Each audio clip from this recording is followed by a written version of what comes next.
et les deux deviendront un. Parce que la côte retourne dans le corps. Voilà pourquoi vous êtes un. Parce que la femme est ta côte. Et quand la côte revient, le corps fait un. Vous n'êtes pas deux, vous êtes un. Sur le plan spirituel, on voit une personne. Donc, tout ce qui concerne ta femme te concerne.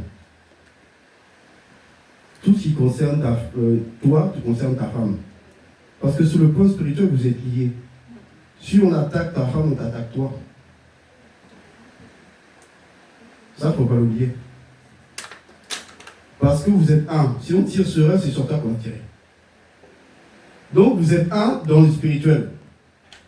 Et le un là, c'est pour vous soutenir. Si toi tu tombes, elle est là pour te relever. Si elle tombe, toi tu es là pour la relever. Parce que c'est une main qui lave l'autre. Donc toi, c'est un partenariat. Elle et toi, vous êtes un.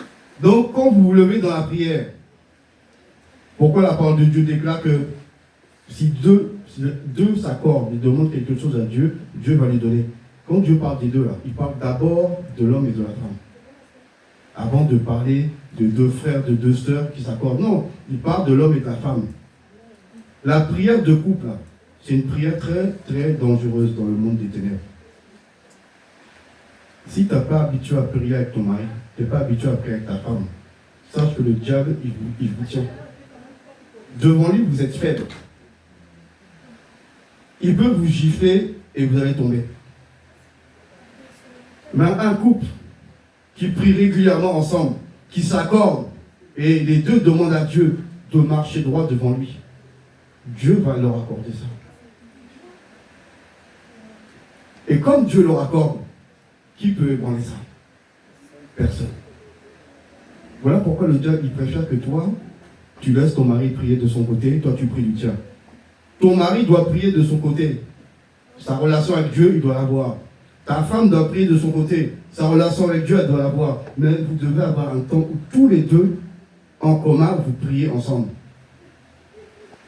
Vous prenez des sujets de prière et vous dites, bon, on va prier pour ça. On va prier pour ça. Quand vous dites ça, tout ce que vous demandez, Dieu vous l'accorde. Amen. Et cette prière, le diable ne la supporte pas. Vous pensez qu'il faut faire beaucoup de choses pour ébranler le diable? Non. Il faut juste obéir à la parole de Dieu. Il y a des principes qui ne paraissent pas efficaces parce que tu ne connais pas le monde des ténèbres. Mais quand Dieu dit, si deux s'accordent, il parle du couple. Tant que le couple, ils sont unis là, tu ne pourrais rien faire contre eux. La division ne peut pas se mettre entre deux personnes qui sont unies. Mais l'esprit de division, on va le glisser entre deux personnes qui ne sont pas unies. Quand toi, tu es de ton côté, elle est de son côté. Là, on glisse l'esprit de division. On glisse l'esprit de dispute.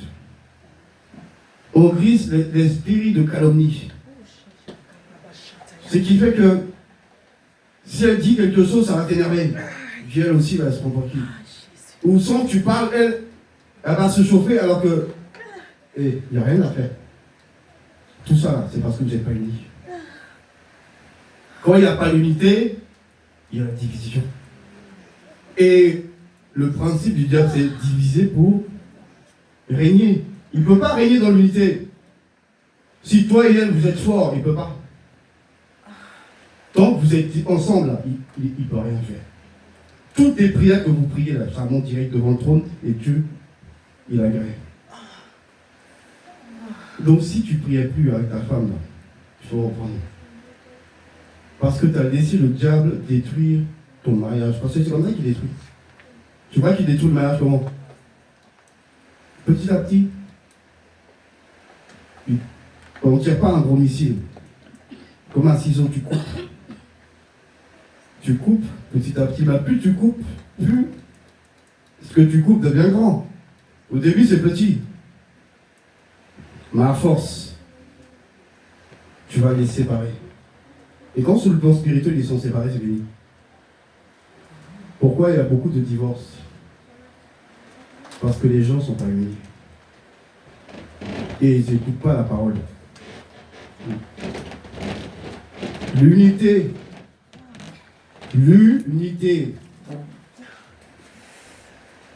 Vous êtes un.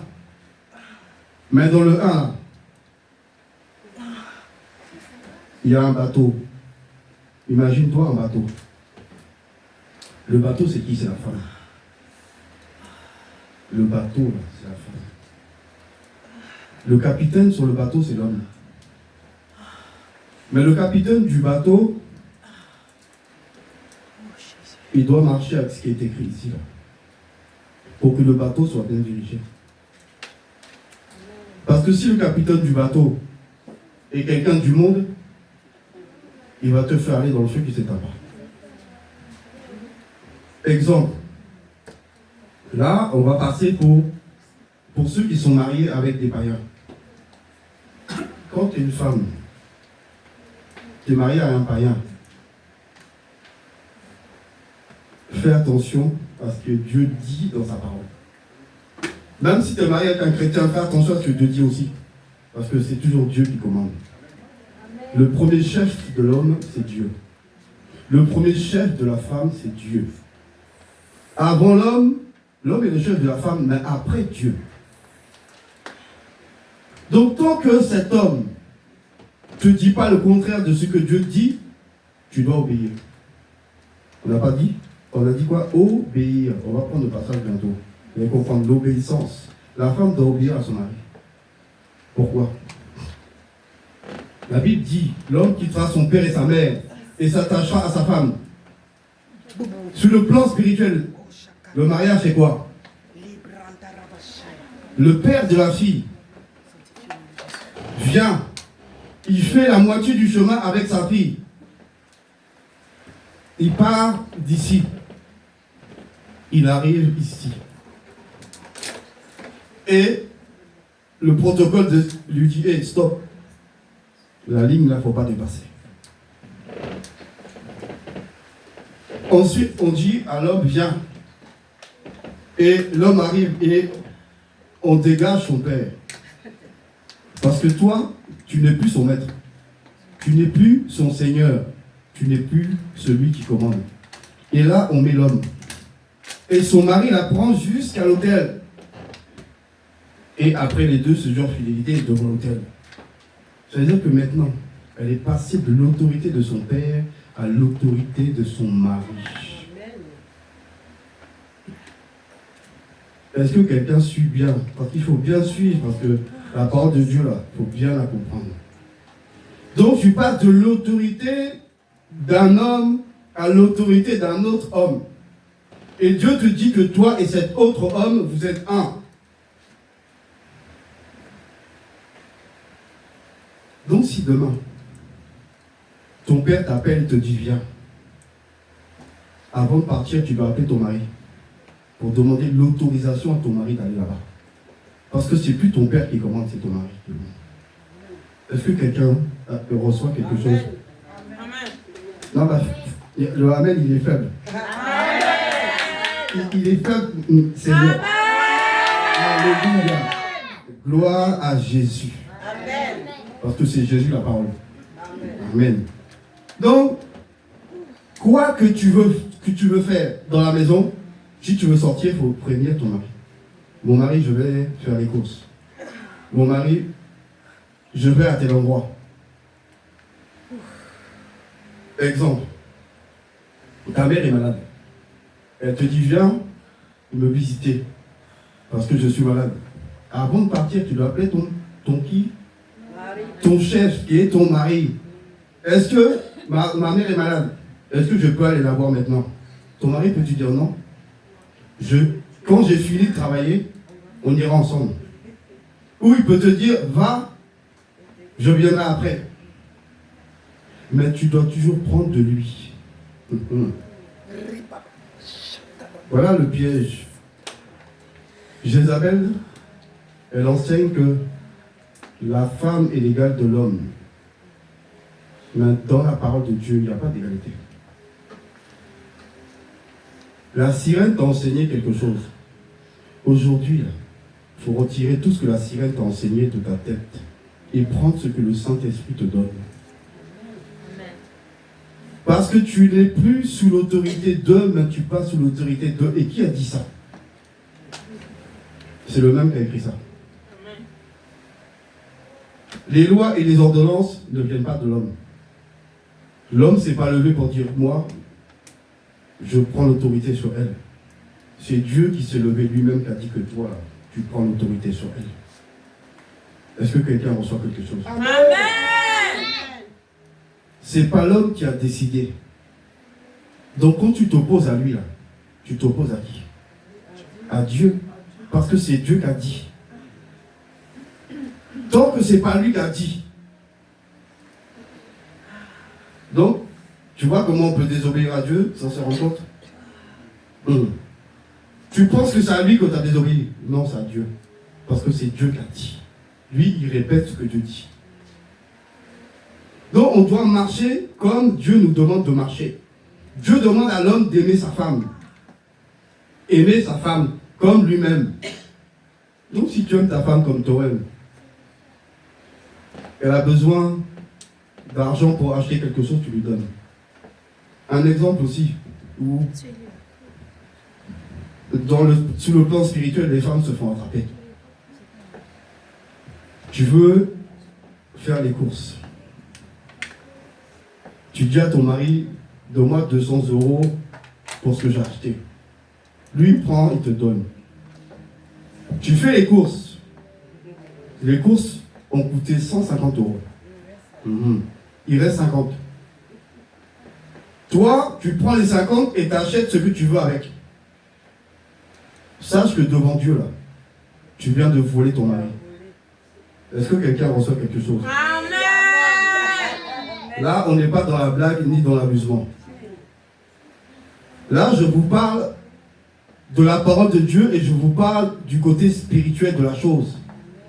Parce que Dieu a permis que je connaisse le plan spirituel de la chose. Et c'est pour ça que je vous en parle aujourd'hui.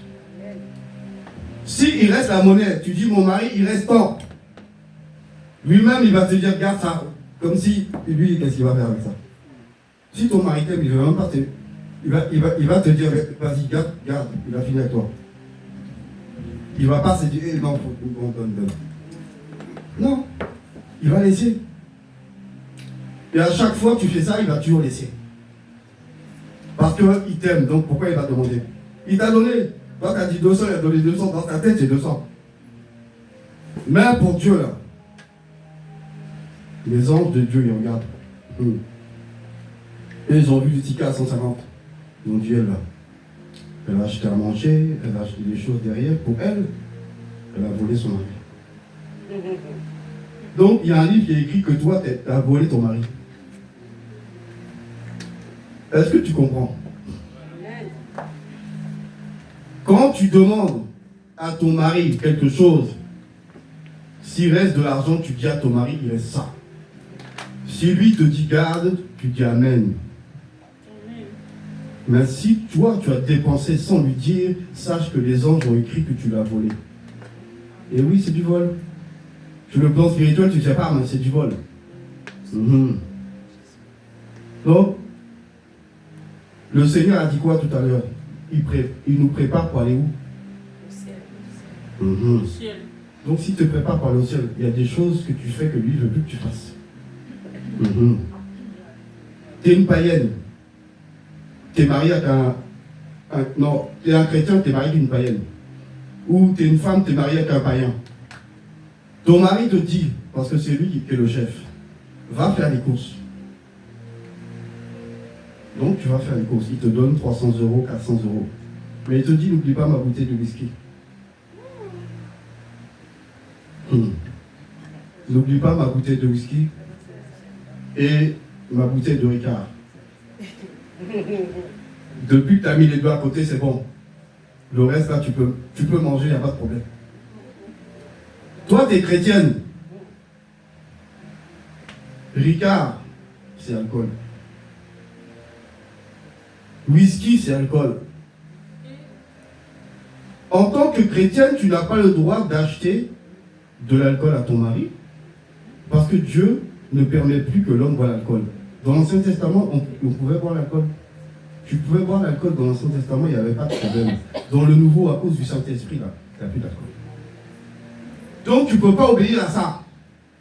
bien que tu sois soumis à lui, là, tu es obligé d'utiliser la parole du grand chef. Amen, amen, amen. La parole de celui qui est au-dessus de l'autorité de ton mari. Parce que toi, tu es en dessous de lui. Donc ta parole n'a pas trop de valeur pour lui. Mais il faut que tu passes par-dessus. Et pour passer par-dessus, il faut aller jusqu'à l'Éternel des armées. Donc qu'est-ce que l'Éternel des armées a dit? Tu n'as pas le droit d'acheter de l'alcool pour ton mari. Donc tu dis, mon mari, désolé. Selon la parole de Dieu, je ne peux pas t'acheter ton whisky ni ton ricard. Mais je peux tout acheter, sauf ça. Parce que Dieu, là, il m'interdit. C'est tout. Mais si tu dis non, je suis soumise à mon mari. Ok, je prends 2 whisky, 2 ricard, tu prends. Si jamais, malheur à toi, il t'arrive un accident et que tu meurs, là, tu vas où? En enfer. Tu vas en enfer, pourquoi? Parce que tu n'as pas obéi à Dieu. Tu as obéi à ton mari, mais pas à Dieu. Tant que ton mari ne te dit pas le contraire de ce que Dieu a dit, tu dois te soumettre et tu dois obéir sans discussion.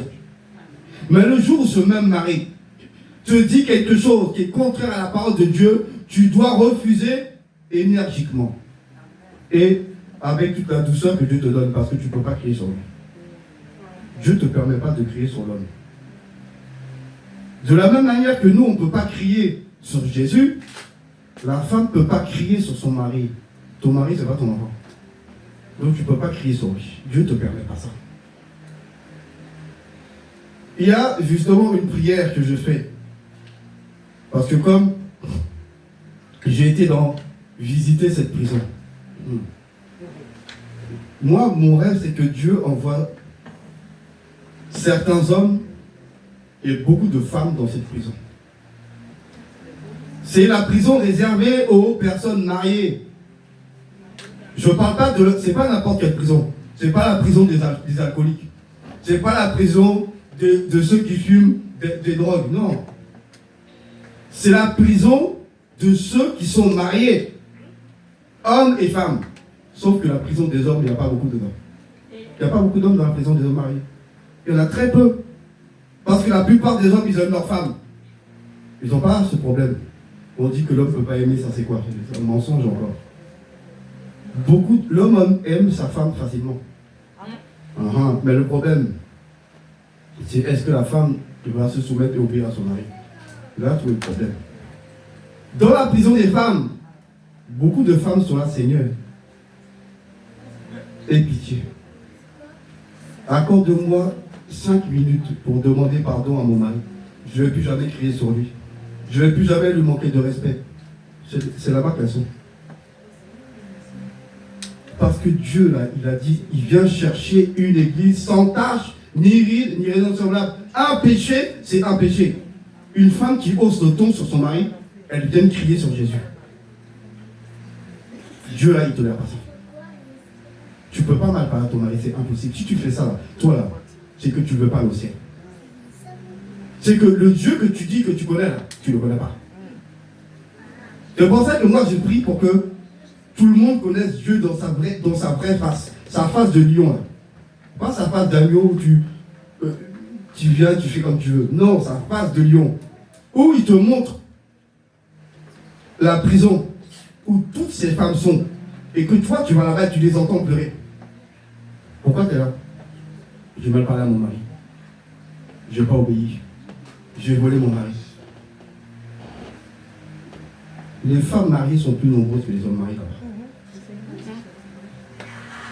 Si Dieu vous faisait la grâce d'y aller, là, vous serez en train de pleurer. Là. Moi, je vous dis, si Dieu vous faisait la grâce d'aller là-bas, dans cette prison, je ne parle pas des autres prisons, de celle-là, là, vous comprendrez que mariage, ce n'est pas amusement. Tu dis, tu veux te marier. Tu veux un mari. Mais le mari que Dieu te donne, là, c'est lui qui te commande. Quand il te dit quelque chose, tu es obligé de le faire. Si tu ne le fais pas, c'est la désobéissance. Quand il vient, c'est toi qui dois le servir, c'est pas lui qui doit se servir. Si lui décide de te servir, dis merci Seigneur. mon mari il est gentil, il m'a servi. Mais à la base, c'est à toi de servir. C'est toi qui dois préparer pour lui, c'est pas lui qui prépare pour toi. Si un jour, comme chez nous aux Antilles, quand il se lève un matin, il dit bon, laisse, je fais, là tu dis alléluia, gloire à Jésus. Mais tu ne vas pas l'indexer parce qu'il ne prépare pas. Quand tu fais ça, c'est à Dieu que tu es en train de parler. Tu dis Seigneur, toi aussi. Pourquoi tu n'as pas dit que les hommes ils doivent faire à manger, hein? Pourquoi tu n'as pas dit qu'ils doivent changer les couches des bébés? C'est quoi ça? Nous là, nous on fait tout. C'est puissant. Si tu regardes bien, les hommes modernes, tu vois de plus en plus d'hommes qui poussent les poussettes. Ils font beaucoup de choses, pourquoi? Parce qu'ils aiment leurs enfants. Donc tu vois que l'homme, il n'est pas comme toi, tu penses. Les hommes d'aujourd'hui, là, ils n'ont rien à voir avec les hommes d'hier. Les hommes d'hier, comme mon père, là. Si tu osais même lui parler, déjà le regard qu'il te lance, tu as compris déjà. Donc si tu veux que sa bouche s'ouvre, là, c'est des balles que tu vas prendre. Donc tu fais, c'est tout. Tu ne parles pas avec lui. Le monsieur est dans son affaire. Lui, il marche comme la Bible dit. Lui, il ne bouge pas. Mais comme mon père, il aimait faire à manger, donc quand lui, il veut, là, il dit sors de ma cuisine. C'est ce qu'il disait à ma mère, sors de ma cuisine. Et après, il rentre, il fait ce qu'il a à faire. Quand il a fini, il s'en va. Mais c'est pas ma mère qui lui disait, il faut aller faire, parce que si elle lui disait ça, il n'aurait pas fait. Ben, tu n'as pas le droit de dire à ton mari, va faire à manger. Tu n'as pas le droit de dire à ton mari, va me chercher de l'eau. Non, c'est s'il te plaît. Non, il n'y a pas de s'il te plaît. Ton mari est ton chef. 1 Corinthiens 11. 1 Corinthiens 11. Un micro pour le faire. Tiens, il n'y a pas les micros de... Ah, Il n'y a pas de s'il te plaît, Anastasie. Justement, on va déconstruire. La sirène en France enseigne sa parole. Toutes les femmes connaissent l'enseignement de la sirène des eaux. Toutes les femmes de l'Europe connaissent parfaitement l'enseignement de la sirène des eaux. Mais combien de femmes en Europe connaissent l'enseignement du Saint-Esprit? Ah. Eh bien, il n'y en a pas encore. 1 Corinthiens 11, on va voir comment Dieu traite le sujet. C'est comme si toi tu dis à Jésus, hé, Seigneur, viens, donne-moi de l'eau. Comme tu es plus près de la bouteille là-bas, ramène l'eau là. Merci. Hein. Donc, est-ce que toi, tu peux commander Jésus pour lui dire, comme tu es à côté de la bouteille d'eau, il faut emmener. Allez, merci, hein. J'ai dit merci quand même. Hein. Donc, toi, là, tu commandes ton chef. Ah, 1 Corinthiens 11, je vais lui dire qui il est. Le chef de qui il est. On va savoir le chef de qui est Jésus. Et l'homme, le chef de qui il est. Parce que c'est une histoire de chef. Comme à l'armée. Il y a le chef, le grand chef, après ça descend. 1 Corinthiens 11, tout. Amen. Tout. Amen. Je lis la parole du Seigneur avec respect et révérence. Amen. 1 Corinthiens chapitre 11 en entier. Soyez mes imitateurs comme je le suis moi-même de Christ. Je vous loue donc de ce que vous vous souvenez de moi à tous égards et de ce que vous retenez mes instructions telles que je vous les ai données. Je veux cependant que vous sachiez que Christ est le chef de tout homme, que l'homme est le chef de la femme et que Dieu est le chef de Christ. Amen. Amen. Faut reprendre. Je viens reprendre. Amen. Je lis la parole du Seigneur avec respect et révérence. Du verset 1 jusqu'au verset 4. Soyez mes imitateurs comme je le suis moi-même de Christ.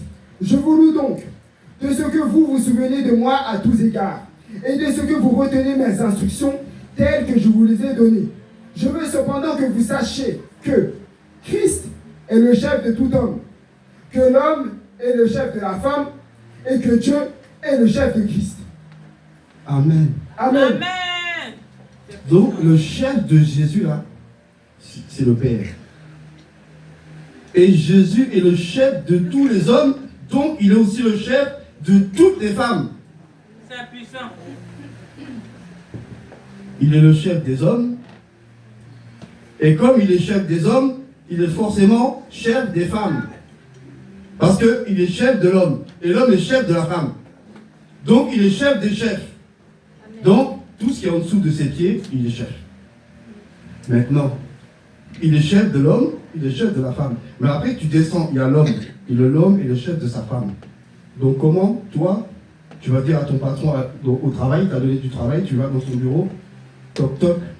Bonjour patron, tu m'as donné trop de travail aujourd'hui, il faut m'aider. Il faut venir m'aider là. Quand il reste plus beaucoup, tu peux rentrer dans ton bureau. Toi aussi, tu blagues un peu là. Après, tu fermes la porte. Tu peux faire ça, non? Non. Non, pourquoi tu peux pas? Si, il faut lui dire. C'est le patron. Toi aussi, tu blagues, c'est quoi ton problème? Bah, si tu peux pas le dire à ton patron, tu peux pas le dire à ton mari. C'est puissant. Si tu peux pas le dire à ton patron, là, tu peux pas le dire à ton mari. Parce que ton mari, il est au-dessus de ton patron. Ton mari, il est au-dessus de ton père. Ton mari, il est après Dieu. Amen. Finis tout le passage. Amen. Amen. Je reprends à partir du verset 4. Tout homme qui prie ou qui prophétise la tête couverte déshonore son chef. Toute femme, au contraire, qui prie ou qui prophétise la tête non voilée déshonore son chef. C'est comme si elle était rasée. Car si une femme n'est pas voilée, qu'elle se coupe aussi les cheveux. Or, s'il est honteux pour une femme d'avoir les cheveux coupés ou d'être rasée, qu'elle se voile. L'homme ne doit pas se couvrir la tête, puisqu'il est l'image et la gloire de Dieu, tandis que la femme est la gloire de l'homme. En effet, l'homme n'a pas été tiré de la femme, mais la femme a été tirée de l'homme. Et l'homme n'a pas été créé à cause de la femme, mais la femme a été créée à cause de l'homme. C'est pourquoi la femme, à cause des anges, doit avoir sur la tête une marque de l'autorité dont elle dépend.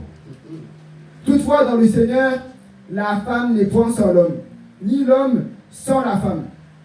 Car de même que la femme a été tirée de l'homme, de même l'homme existe par la femme, et tout vient de Dieu.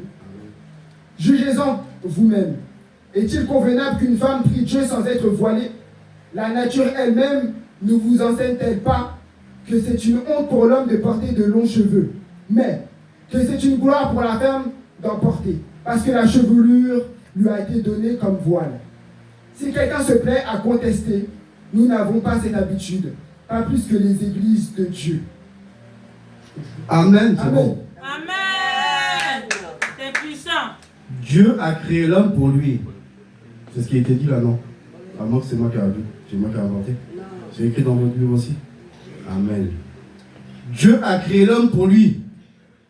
Mais quand l'homme s'ennuyait, il a créé une bête semblable, une femme. Tirée de la côte. Il a pris la côte, il a dit tiens, donne quelque chose de toi pour que je fasse quelque chose avec. Premier chirurgien, c'est Dieu. Oui, la chirurgie, c'est Dieu qui a inventé. Il a endormi l'homme, il a pris une côte, c'est de la chirurgie. Toi, vous n'avez pas remarqué que le chirurgien, c'était Dieu? Il a opéré l'homme. Il a opéré l'homme et avec la côte, il a fait une femme. Les deux, là, marchent ensemble. On va voir ça dans Proverbe. Proverbe 31, à partir du verset 10 jusqu'au verset 31.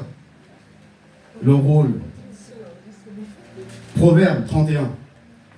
Amen. À partir du verset 10 jusqu'au verset 31. Voilà. Je lis la parole du Seigneur avec respect et révérence. Amen. Proverbe 31, du verset 10 jusqu'au verset 31. Amen. Qui peut trouver une femme vertueuse? Elle a bien plus de valeur que les perles. Le cœur de son mari a confiance en elle et les produits ne lui feront pas défaut. Elle lui fait du bien et non du mal tous les jours de sa vie. Elle se procure de la laine et du lin et travaille d'une main joyeuse. Elle est comme un navire marchand, elle amène son pain de loin. Elle se lève alors qu'il est encore nuit et elle donne la nourriture à sa maison et la tâche à ses servantes. Elle pense à un champ et elle acquiert du fruit de son travail, elle plante une vigne. Elle sent de force ses reins et elle affermit ses bras. Elle sent que ce qu'elle gagne est bon. Sa langue ne s'éteint point pendant la nuit. Elle met la main à la quenouille et ses doigts tiennent le fuseau. Elle tend la main au malheureux et elle tend la main à l'indigent. Elle ne craint pas la neige pour sa maison, car toute sa maison est vêtue de cramoisis. Elle se fait des couvertures et elle a des vêtements de fin lin et de pourpre. Son mari est considéré aux portes lorsqu'il siège avec les anciens du pays. Elle fait des chemises et les vend et elle livre des ceintures aux marchands. Elle est revêtue de force et de gloire et elle se rit de l'avenir. Elle ouvre la bouche avec sagesse et des instructions aimables sont sur sa langue. Elle veille sur ce qui se passe. Elle veille sur ce qui se passe dans sa maison et elle ne mange pas le pain de paresse. Ses filles se lèvent et la disent heureuse. Son mari se lève et lui donne des louanges. Plusieurs filles ont une conduite vertueuse, mais toi, tu les surpasses toutes. La grâce est tombeuse et la beauté est vaine. La femme qui craint l'Éternel est celle qui sera louée. Amen. La femme qui craint l'Éternel, c'est celle qui sera louée. La crainte d'Éternel, c'est obéir à l'Éternel. Parce que si tu n'obéis pas,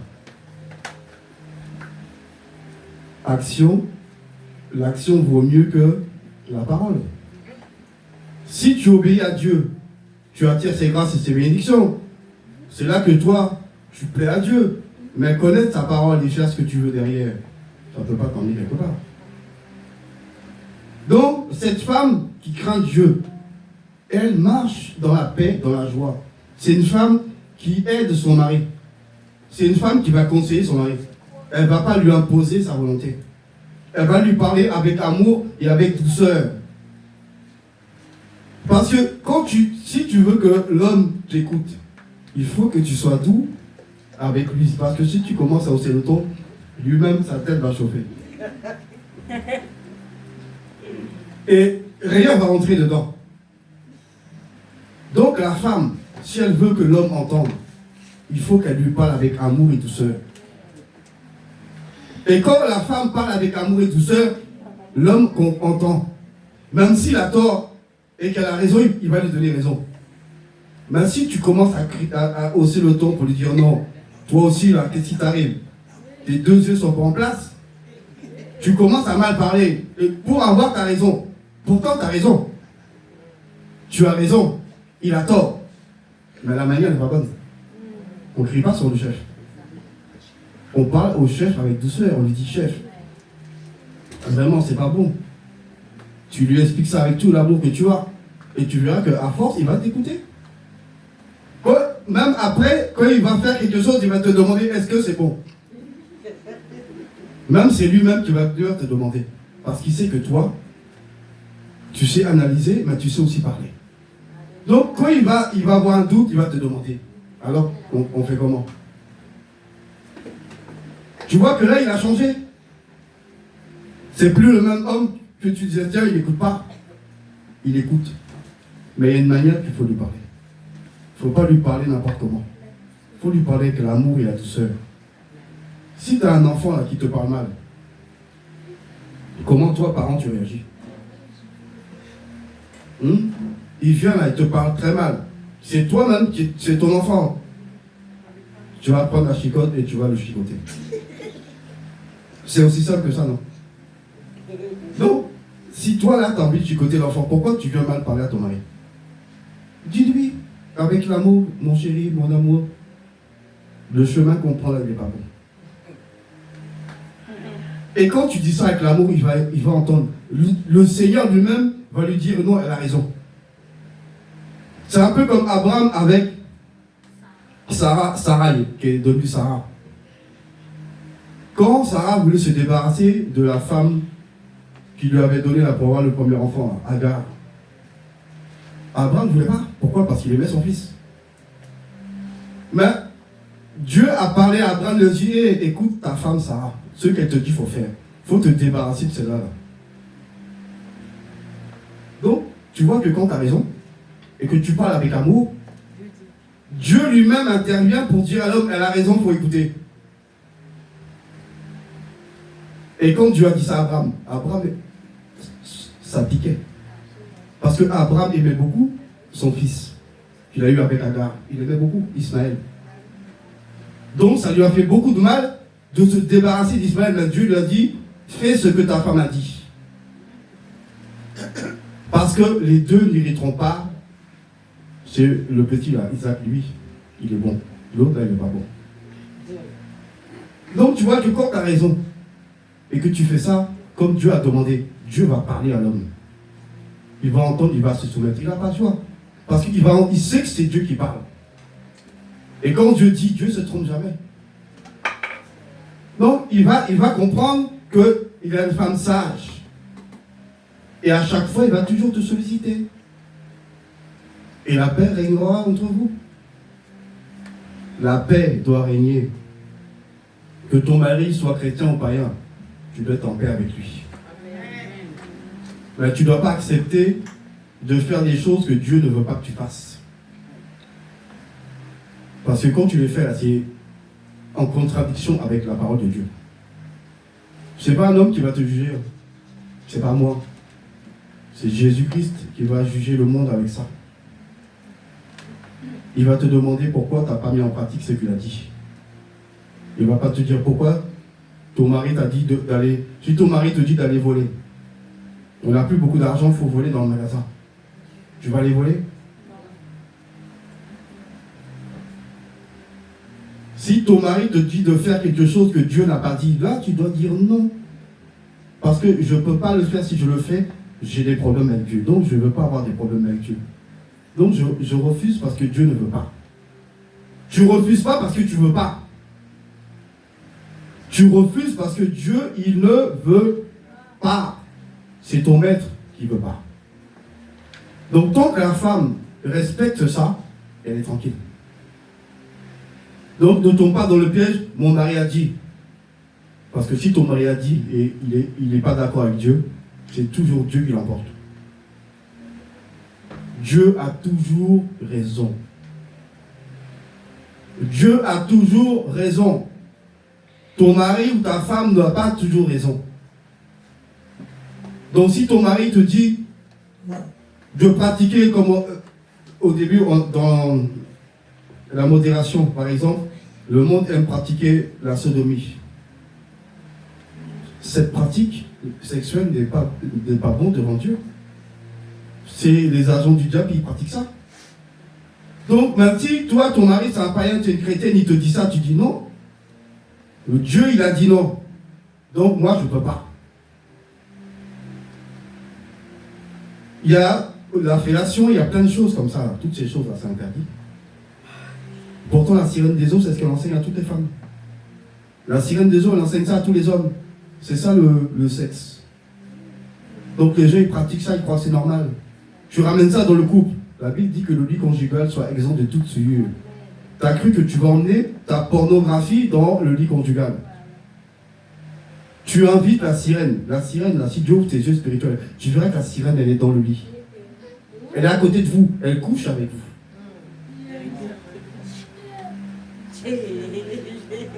C'est plus... Vous n'êtes plus deux sur le lit. Vous êtes trois. La sirène, elle vient. Parce que ce que tu fais là, c'est sa pratique. Sexe de l'homme dans la bouche de la femme, c'est sa pratique. Elle vient aussi. L'homme qui lèche les parties intimes de sa femme, c'est sa pratique. Elle est là.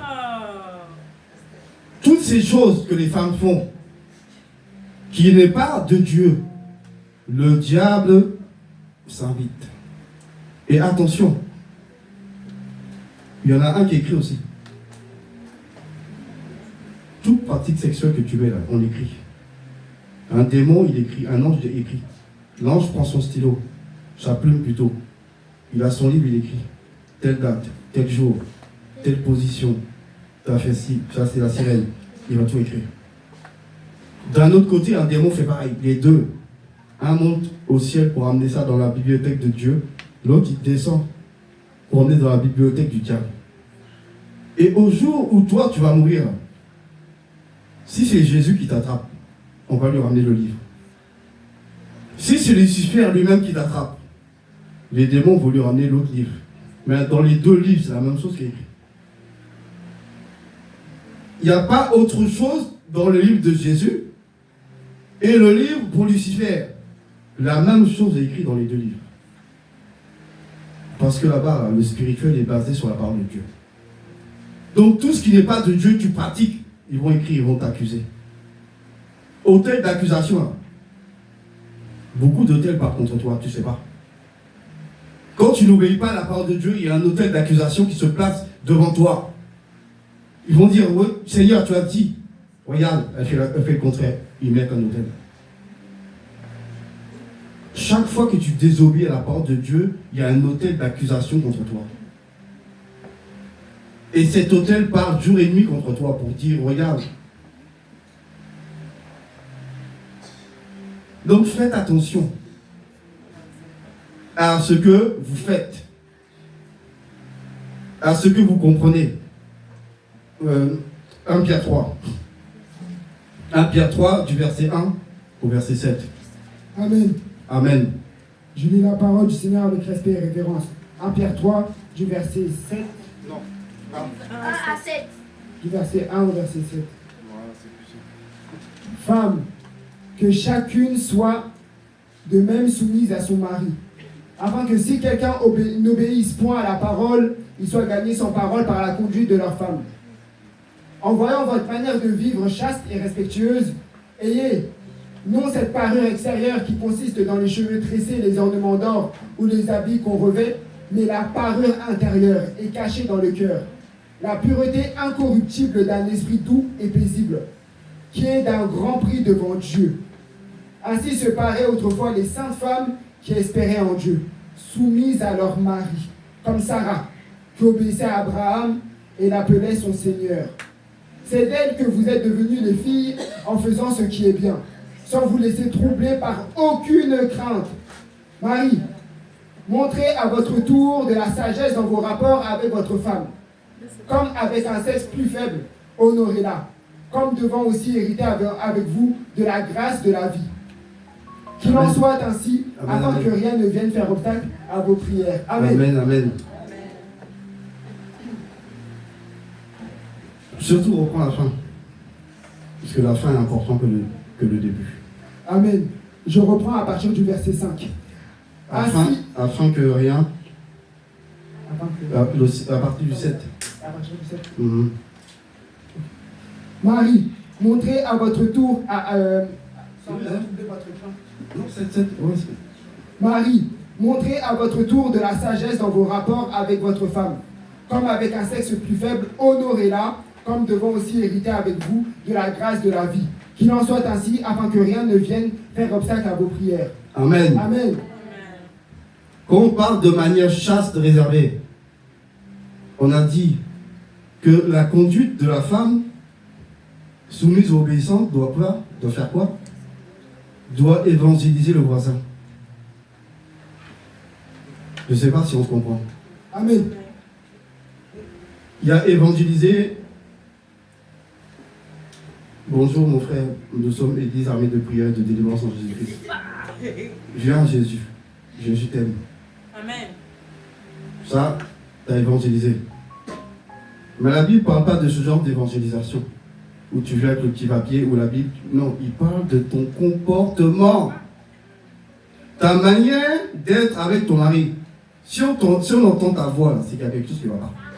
Parce qu'on ne doit pas entendre ta voix. Si on entend une voix, c'est celle de ton mari. Mais si on entend la voix de la femme, là, il y a un problème. Il faut reprendre. Là où. Il faut bien que ça rentre dans les têtes.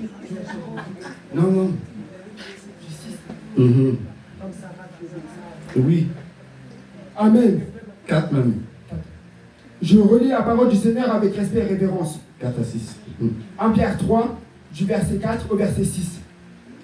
Mais la parure intérieure est cachée dans le cœur, la pureté incorruptible d'un esprit doux et paisible, qui est d'un grand prix devant Dieu.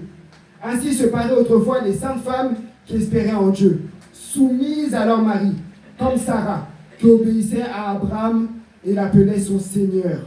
C'est d'elle que vous êtes devenues les filles en faisant ce qui est bien, sans vous laisser troubler par aucune crainte. Amen, amen. Amen.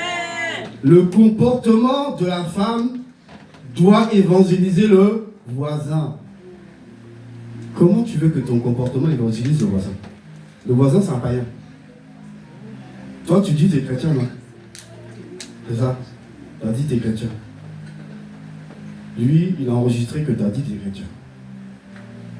Chaque jour que Dieu va faire de jour, ses oreilles seront bien ouvertes. Quand il va entendre parler, il va essayer de voir qui il entend.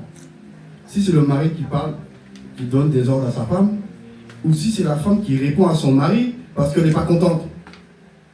La femme qui répond à son mari, le païen t'entend, tu es en train de lui fermer la porte du ciel. Et je répète, toi la femme chrétienne, qui répond à ton mari, et que le païen t'entend, tu fermes la porte du ciel à ce païen. Parce qu'il va se demander, mais comment? Eux, ils se disent chrétiens. Sa femme qui est plus que lui. Elle lui répond, c'est quoi ça? Même chez les païens. J'ai vu des couples païens qui ne connaissaient pas Jésus. Les femmes étaient soumises à leur mari. Il n'y avait pas un bruit. Quand le mari arrive, je vois la femme, elle vient, elle pose l'assiette, elle le sert. C'était des blancs. J'étais chez eux. Et je regarde. La femme, elle s'occupait de son mari. Le mari, il s'assoit, elle pose le verre, elle pose tout. Elle lui met son vin, elle pose ses affaires. Le gars, il boit, il mange. Dès qu'il a fini, il dit, moi, tu veux dessert? Il dit oui, elle va chercher dans le frigidaire, elle le pose. Après, dès qu'il a fini, il se lève. La femme vient, elle débarrasse la table, elle va laver la vaisselle.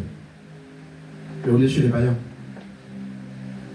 On est chez des païens. On n'est pas chez des chrétiens. Jamais j'ai entendu un bruit. Là-bas, tu pardonnes une mouche volée. Sa femme, là. Et jamais elle parlait. Si elle parle avec amour et douceur à son mari. Il leur manquait Jésus, c'est tout. Mais à cette époque-là, j'étais pas en Jésus. Non, j'étais pas venu apporter Jésus. Mais voilà comment le comportement que Dieu attend de toi. Il faut que le voisin lui-même soit étonné. Il dit, mais on n'entend jamais de bruit ici. Quand l'homme parle, la femme, elle écoute. Même lui, il va regarder sa femme et il dit, hey, si tu étais comme la femme là-bas, ce serait bien. Hein? Pourquoi? Il y a beaucoup de voisins où le matin, t'entends, le mari commence à crier. La femme derrière, elle répond, elle crie autant. Tu les entends, c'est une boxe verbale. Et toi, tu es dans ta cour, tu entends tout. Tu dis, eh? Donc, tous les voisins, ils savent qu'il y a conflit chez eux. On n'a pas besoin d'être avec vous, on entend.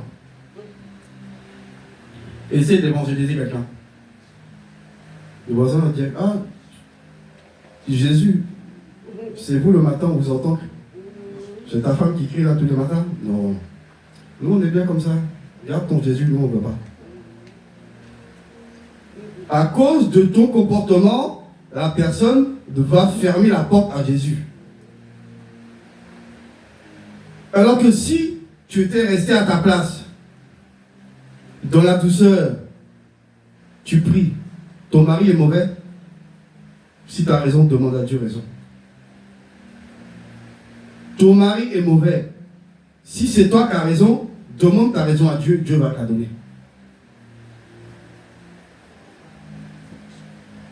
Parce que la femme, si c'est son mari qui a tort, elle peut se mettre à genoux et dire, Seigneur, mon mari là, ça ne va pas.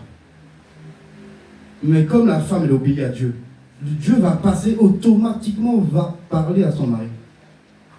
Là, dès qu'elle a fini de prier, Dieu va descendre sur le mari pour parler avec lui. Il dit, hé, ton affaire, c'est pas bon. Il faut arrêter ça. C'est Dieu qui va lui dire que c'est pas bon. Mais ce n'est pas à toi de lui dire. C'est pas à toi de lui dire. Si tu lui dis, il faut lui parler avec amour, ça va rentrer. Si ça ne rentre pas, tu pries. Dis, Seigneur, c'est ton serviteur, il faut lui parler. Et je te garantis que Dieu va lui parler. Quand tu dis, Seigneur, change son cœur, Dieu va changer son cœur si tu as raison. Quelqu'un qui obéit à Dieu, tout ce qu'il demande à Dieu, Dieu il accomplit. Donc tu dois être un exemple pour les autres par ton comportement. Ta manière de parler doit emmener quelqu'un à Jésus. Ta manière de marcher doit emmener quelqu'un à Jésus. Ta manière de penser doit emmener quelqu'un à Jésus. Ton voisin, tu dois le gagner sans lui parler de Jésus. Ta voisine, tu dois la gagner sans lui parler de Jésus. Juste par ton comportement, ta manière de vivre.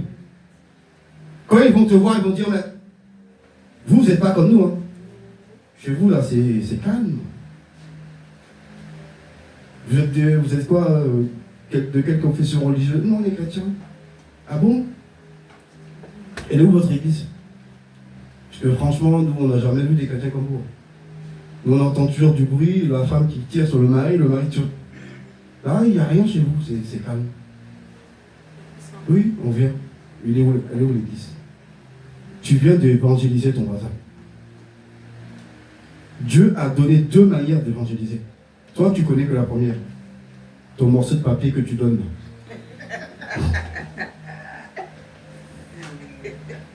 Alors que le deuxième a plus d'impact que le premier. Parce que quand l'autre, il voit que tu vis la parole de Dieu, que tu es un authentique chrétien, Dieu touche son cœur pour lui dire, tu vois, lui là, tu vois, c'est mon fils. Elle, c'est ma fille, tu vois. Tu vois que tu as été déçu des églises où tu étais avant. Je sais. Je t'ai vu. Mais regarde là-bas, celui-là, là. Il est à moi. Va le voir. Il va venir te voir. Il va te dire, moi, je veux venir où tu es. Ton église est où? Je viens. Et tu l'auras gagné comment? Par le comportement. Tu ne l'auras pas gagné en lui mettant le tract dans sa boîte aux lettres, ou en venant le samedi, tu frappes à sa porte, bonjour monsieur, nous sommes chrétiens, vous allez bien? Il va te regarder et dire oui. Tu veux quoi? Parler de qui? Jésus? Non, Jésus, non. Alors que si tu te comportes parfaitement bien, tu vas l'emmener à Jésus à cause de ton comportement. Ta manière de marcher, de respecter ton mari, de respecter Dieu, de parler avec douceur, c'est ça qui va l'emmener à Jésus. C'est pour ça que dans 1 Pierre 3, le Seigneur nous dit, leur manière de vivre, chaste, réservée. Une femme chaste et réservée, c'est une femme calme, douce, gentille. Femme chaste et réservée, c'est une femme douce et gentille. Quand elle parle avec douceur. Et sa manière de parler, déjà, ça touche ton cœur. Donc, même si ton mari, il a le cœur le plus dur, si toi, tu es douce, ça va forcément toucher son cœur. Il ne peut pas rester dur. S'il reste dur, c'est parce que c'est toi qui le fatigues. Tu ne sais pas lui parler.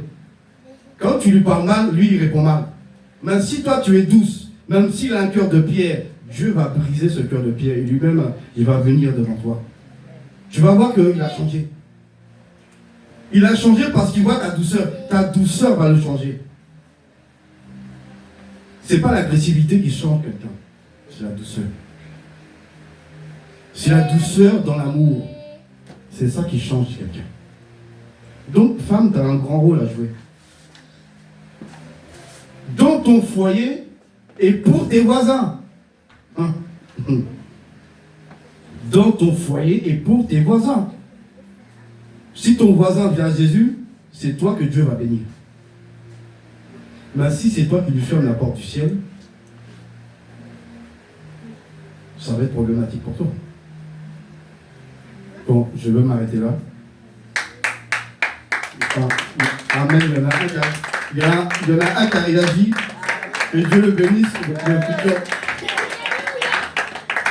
Lui-même ici qui veut se marier, il s'est levé le premier. C'est puissant.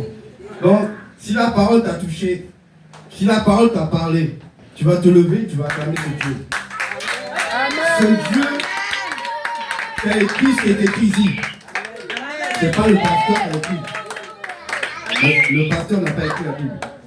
Le pasteur n'était même pas né. C'est le Saint-Esprit. Amen. C'est lui qui a écrit tout ça. Donc s'il y a quelque chose qui ne te convient pas, c'est pas au pasteur qu'il faut dire que tu n'es pas content. On va voir le grand Dieu qui lui dit Seigneur, je ne suis pas d'accord. On est d'accord? Si vous n'êtes pas d'accord, il faut aller voir Dieu. Moi, je ne suis pas responsable. Moi, je me dédouane rapidement. Je suis ministre de l'Éternel, je ne suis pas lui. Donc, si quelque chose ne vous a pas plu, allez voir le grand chef, il va mieux vous expliquer que moi. Amen. Par son esprit. Amen. Donc, la sœur Sandrine. C'est puissant. Alors, acclame la parole de Dieu. Acclame.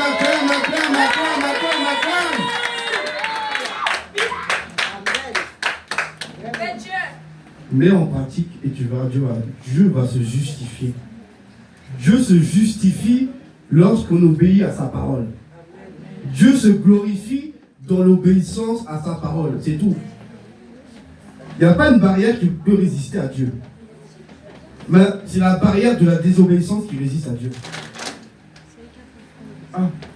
Amen. C'est la sœur Irène alors qui va... Amen. Amen.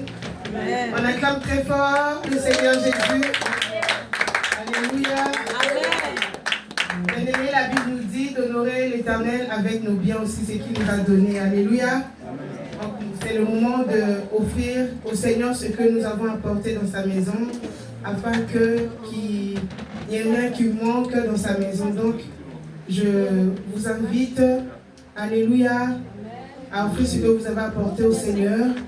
Alléluia. Comme offrande et dîmes, soyez bénis au nom de Jésus. Alléluia.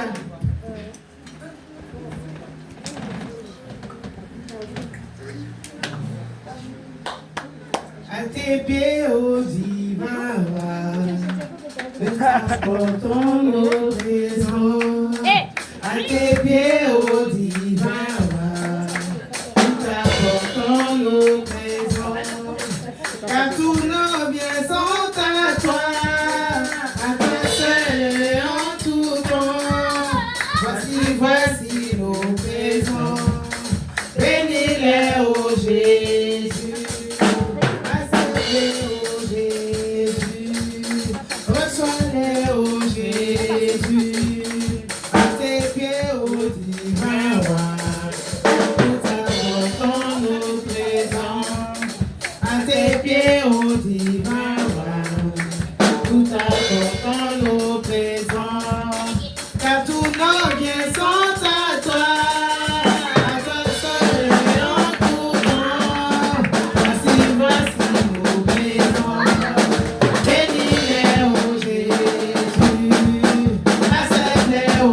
ô Jésus, accepte-les, ô Jésus, reçois-les, ô Jésus, accepte-les, ô Jésus, à tes pieds, ô divin roi, nous t'apportons nos présents. À tes pieds, ô divin roi, nous t'apportons nos présents. Car tous nos biens sont à toi seul et en tout temps. Voici nos présents.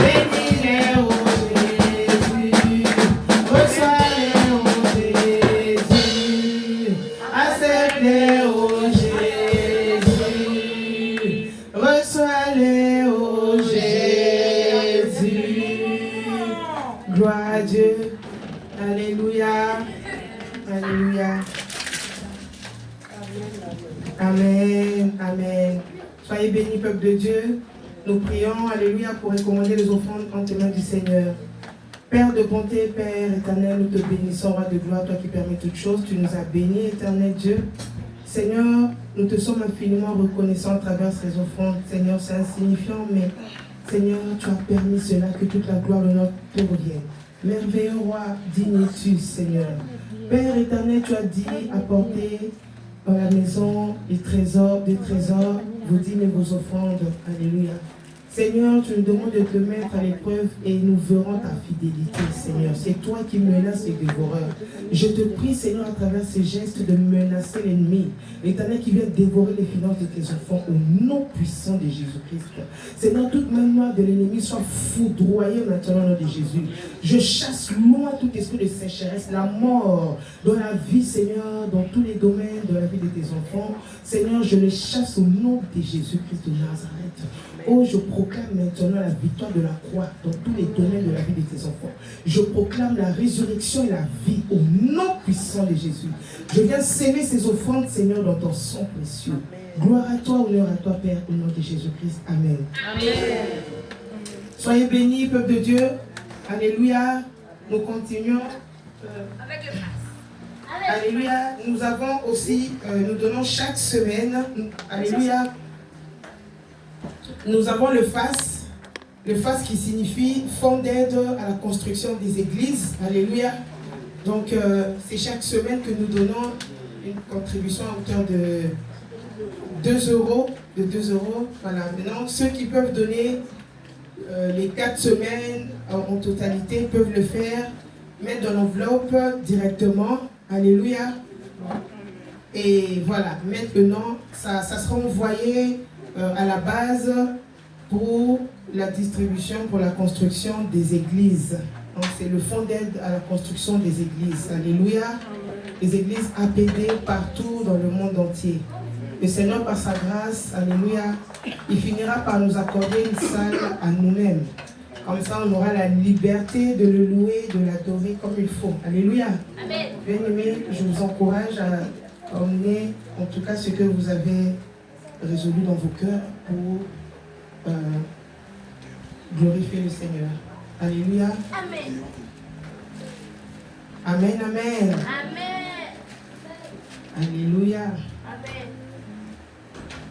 Ton grand amour s'est manifesté quand j'ai crié à toi. Ton grand amour s'est manifesté quand j'ai crié à ton amour. Grand amour s'est manifesté quand j'ai crié à toi. Ton grand amour s'est manifesté quand j'ai crié à toi.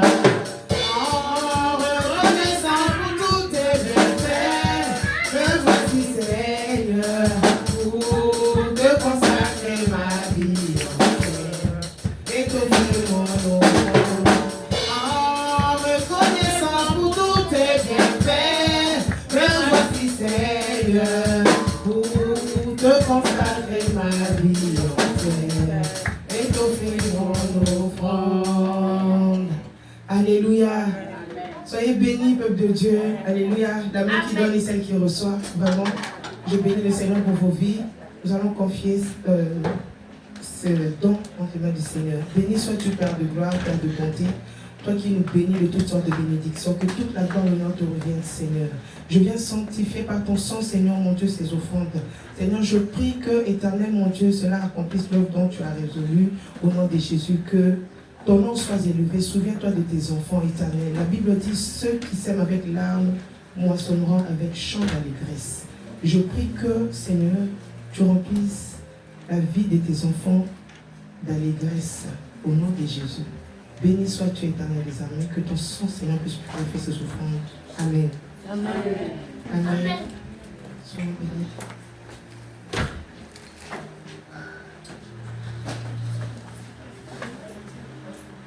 Amen. Amen. Amen. Amen. Bien, on acclame le Seigneur, lui qui a permis à ce que nous puissions honorer avec nos offrandes. Alléluia. C'est une grande grâce. Alléluia. Donc nous allons passer aux offrandes. Pardon, nous allons passer aux annonces. Excusez-moi. Il fait chaud. Nous allons passer aux annonces. Alléluia. Amen. Donc, par la grâce du Seigneur, nous nous retrouvons 2 fois dans la semaine. Nous avons le dimanche, alléluia, les dimanches, nous nous retrouvons à 15h30, de 15h30 à 18h30.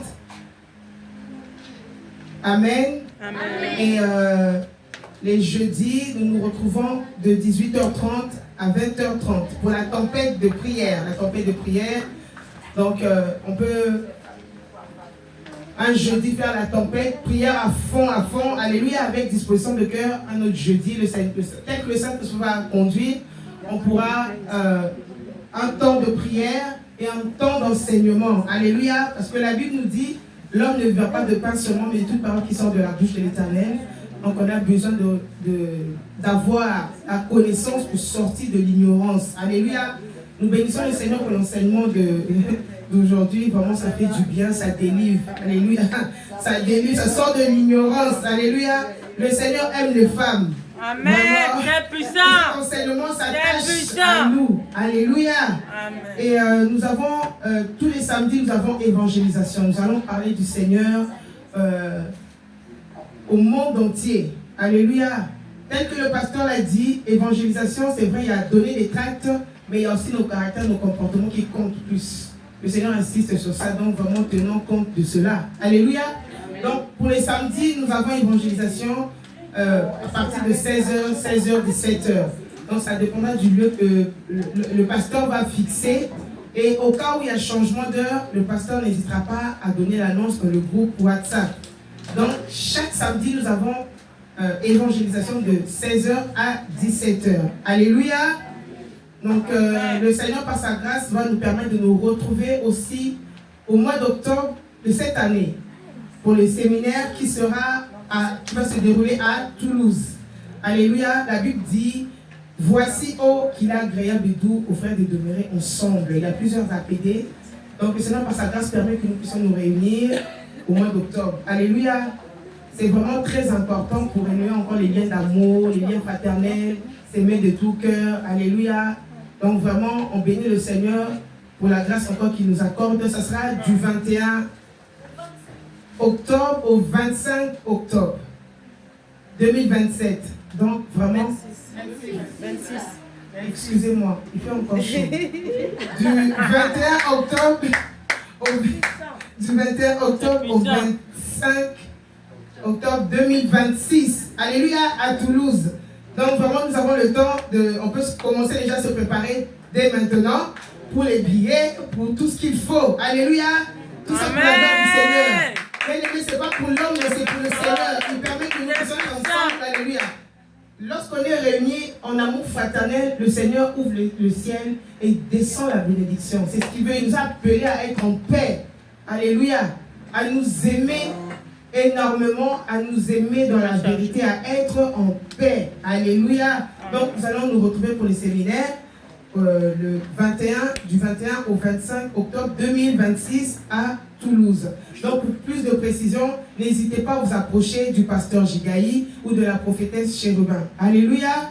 Vraiment que le Seigneur vous bénisse. Amen. Et que sa grâce se repose sur vous. Vous êtes tous beaux et belles. Que le Seigneur vous bénisse. Amen. C'est puissant.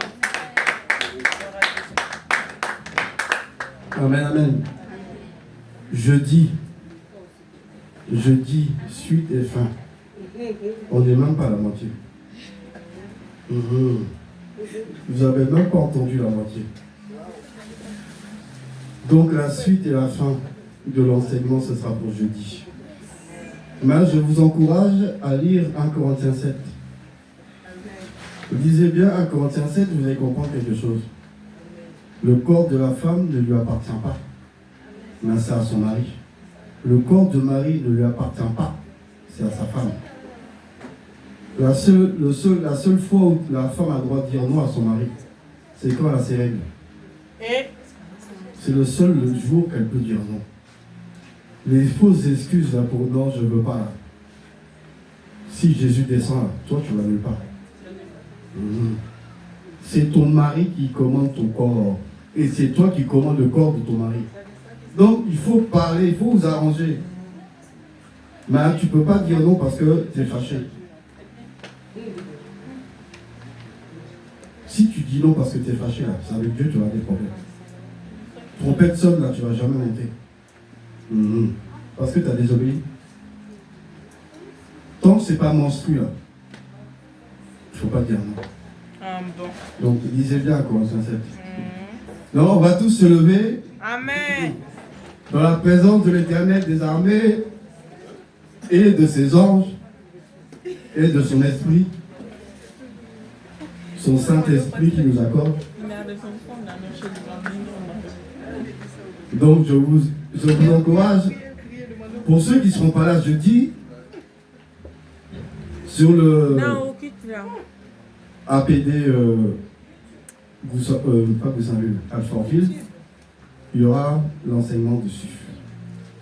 Donc, connecte tes oreilles dessus, avec ta Bible à côté, et tu vérifies. Comme ça, personne n'aura d'excuses. C'est puissant. Parce que le Seigneur, là, il nous aime tellement qu'il ne veut pas nous voir faire des erreurs qui vont nous coûter quelque chose. C'est puissant. Donc, il nous dit ça, c'est pas bon. C'est pour qu'on puisse comprendre que c'est pas bon. Dieu est un Père aimant. S'il n'était pas aimant, il nous aurait laissé dans notre bêtise et quand la trompette sonne, il nous aurait regardé. Mais comme il nous aime, il a dit, il est en train de préparer une équipe qui va monter. Soyons de cette équipe qui monte. C'est pas ce qu'il a dit, non? C'est pas ce qu'il a dit ici, non? Peut-être que moi j'ai entendu ça, non? Il a dit, il prépare une équipe qui va monter. Soyons de cette équipe qui monte. Amen. Donc que chacun se dispose, ferme tes yeux et connecte-toi au trône de l'Éternel des armées. Notre Père à tous. Éternel des armées, nous te disons merci. Merci Père Céleste parce que tu es un Dieu qui nous aime d'un amour inconditionnel. Éternel, merci pour ton amour manifesté en Jésus-Christ. Merci Père éternel pour ta patience. La patience, Seigneur, que tu manifestes envers chacun de nous. Père éternel, aide-nous. Aide-nous, éternel, à sortir du péché et nous rapprocher de toi. Donne-nous la force de mettre en pratique ta parole. Aide-nous à nous éloigner de tout ce qui ne te glorifie pas. Retire, éternel, de notre esprit, de nos cœurs, tout enseignement de la sirène des eaux. Éternel, plonge ta main puissante, la main de ton Esprit Saint, et retire de nos têtes, de nos cœurs, de nos bouches, toute semence de l'enseignement de la sirène des eaux. Tu retires et tu jettes à la poubelle. Éternel, que l'enseignement, Père, de ton Saint-Esprit se loge dans nos cœurs, se loge dans nos pensées et se loge dans nos paroles. Éternel, je te recommande la vie de chacun de nous ici présents. Garde, Seigneur, notre retour.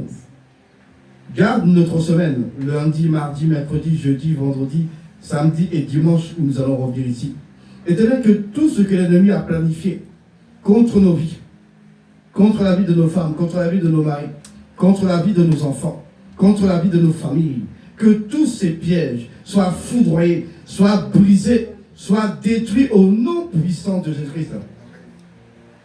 Éternel, tu sèmes la confusion maintenant dans le camp de l'ennemi au nom puissant de Jésus. Éternel, tu scelles nos vies dans ton sang et tu nous rends invisibles, Père, au radar des ténèbres, au nom puissant de Jésus-Christ. Que ton Saint-Esprit, Père, prenne tout le contrôle de nos vies et nous dirige dans la prière, dans la méditation et nous aide à mettre en pratique ta parole afin que ton nom soit glorifié dans nos vies. Nous bénissons ton nom, Père, pour tout ce que tu fais et pour tout ce que tu vas encore faire dans nos vies. C'est ton nom puissant et précieux et glorieux de notre Seigneur et Sauveur Jésus-Christ, Père éternel, que nous avons tous prié.